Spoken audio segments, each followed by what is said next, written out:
Hello, welcome back to my channel, or welcome to my channel if you see me for the first time. My name is Adeline. I am a female fashion designer based in Nigeria. Here on my channel I share sewing tutorial videos. I try to make them as self-explanatory, simple, beginner friendly as possible. Now in today's video we are learning how to sew this gown right here. I'm going to be posting a video right here of the gown. I already have the pattern drafting of this gown on my channel. I'll post the link on the description box below, so do not forget to click the link and go watch the pattern tutorial video. Okay, so like I said, the pattern tutorial for this gown is already on my channel, so check that out. I added 1.5 inches extra to the length of this gown and seam allowance. I cut out my padding. So this is my side padding. So like I said, add necessary seam allowances, okay? My sleeve pattern, that point I just indicated, cotton fold. I cut 2 sleeves. For the top, I added 1.5 for elastic. For the hem, I added 1 inch, and the side, I also added 1 inch. So like I said, I cut 2 sleeves. If you want yours to be 2 layers, so cut different length. So this is my back. Again, I added my extra length, added zip allowance, joining allowance, and side allowance. The first thing we'll do now is to place our padding. So take off your pins from your pattern.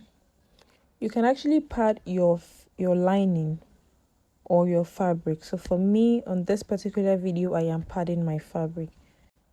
Make sure your padding doesn't pass your underbust line.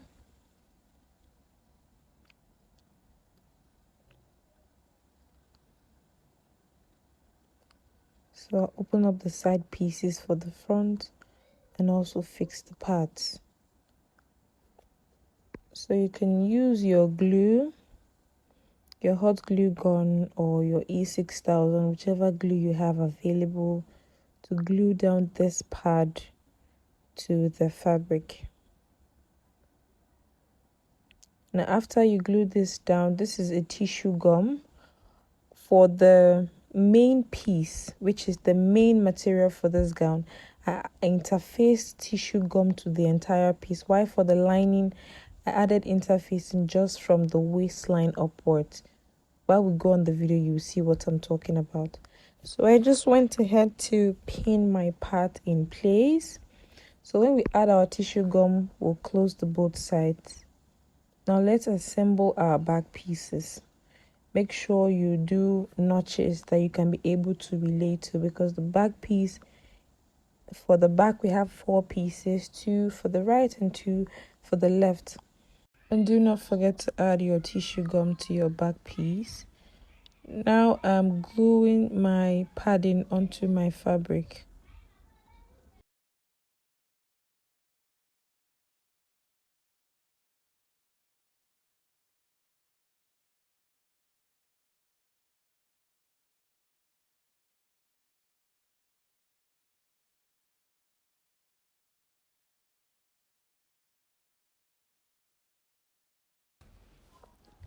So this is my back piece.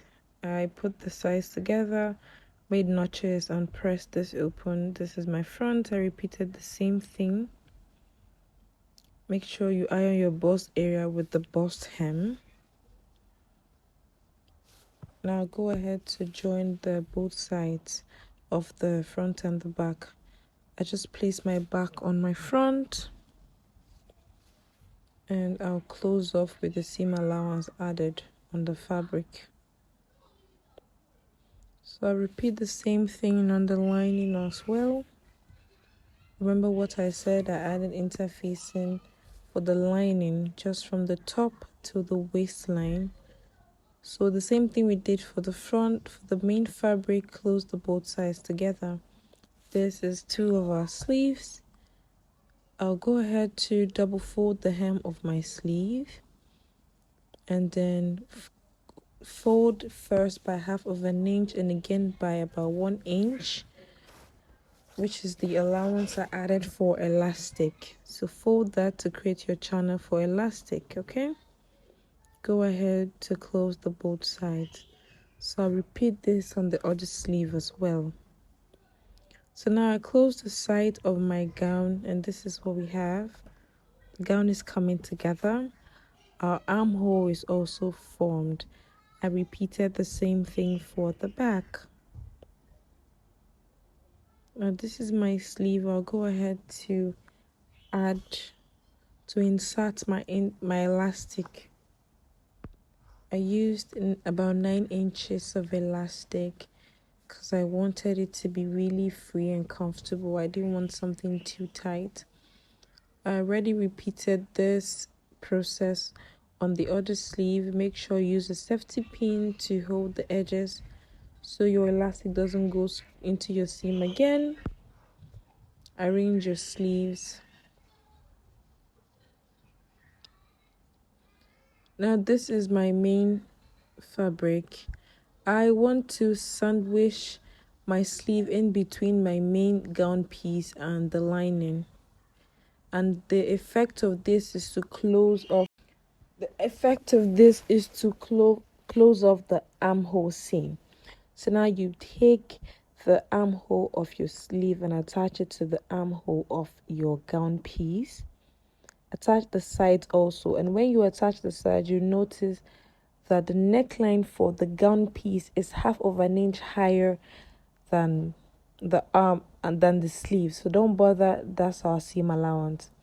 So you pin this down, take your lining and just pin your lining on it, okay? So if this might just be a bit complicated or too tricky for you, please use pins. It's actually quite easy to do. So attach the neckline of your back. Now when you're trying to close off the armhole, make sure you don't stitch close where your arm would come out from the opening of your sleeve. So you have to be careful. Close off the neckline of your front, attach the other armhole. Now to close off the hem, you just place the lining on the main piece like so and close it off. We'll turn this over from the zip allowance. Now this is our final result. Now because our lining was 1 inch shorter than the main gown piece fabric, it gave a very good neat finishing. The last thing we'll do here is to attach our zipper. So now you fold your fabric into 2 right sides facing each other.